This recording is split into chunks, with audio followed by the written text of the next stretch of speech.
ગુજરાતમાં 3 વરસાદી સિસ્ટમ સક્રિય થતાં આગામી 5 દિવસ વરસાદની આગાહી કરવામાં આવી છે.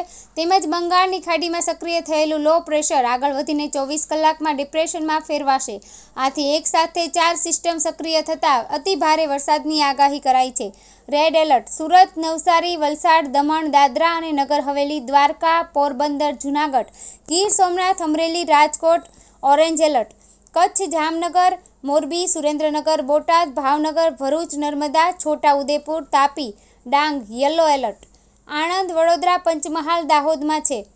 વરસાદની પરિસ્થિતિને પહોંચી વળવા રાજ્ય સરકાર સજ્જ છે તેમ જણાવી હાલ કમિશનર આલોક પાંડેએ વિગતો આપી હતી.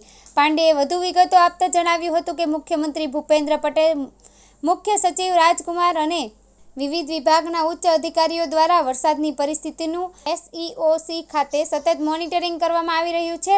રાજ્ય તેમજ જિલ્લા કક્ષાએ 27/7 ઇમરજન્સી ઓપરેશન સેન્ટર કાર્યરત છે. રાજ્ય કક્ષાએથી જિલ્લા કલેક્ટરોને વરસાદની પરિસ્થિતિને ધ્યાને રાખીને આવશ્યક પગલાં લેવાની સૂચનાઓ આપવામાં આવી છે.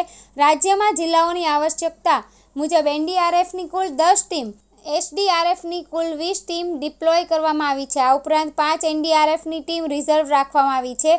પાંડેએ વધુમાં જણાવ્યું હતું કે રાજ્યમાં ભારે વરસાદને લીધે કુલ 45 વ્યક્તિનું રેસ્ક્યુ તથા 398 વ્યક્તિનું સલામત સ્થળે સ્થળાંતર કરવામાં આવ્યું છે. છેલ્લા 24 કલાકમાં થયેલા ભારે વરસાદના પરિણામે રાજ્યના 57 ગામ અસરગ્રસ્ત છે. રાજ્યના 9 સ્ટેટ હાઈવે, પંચાયતના 174 રસ્તા તથા અન્ય 26 રસ્તા મળી કુલ 209 રસ્તા અસરગ્રસ્ત થયા છે. ભારે વરસાદને પરિણામે 359 ગામમાં વીજ પુરવઠાને અસર પહોંચી હતી, જે પૈકી 314 ગામમાં વીજ પુરવઠો પૂર્વવત કરવામાં આવ્યો છે તથા 45 ગામમાં કામગીરી પ્રગતિમાં છે. વરસાદની પરિસ્થિતિ દરમિયાન પેનિક ન થઈ કાળજી રાખવા તેમજ તંત્રને સહયોગ આપવા પાંડેએ રાજ્યના નાગરિકોને અપીલ કરી હતી.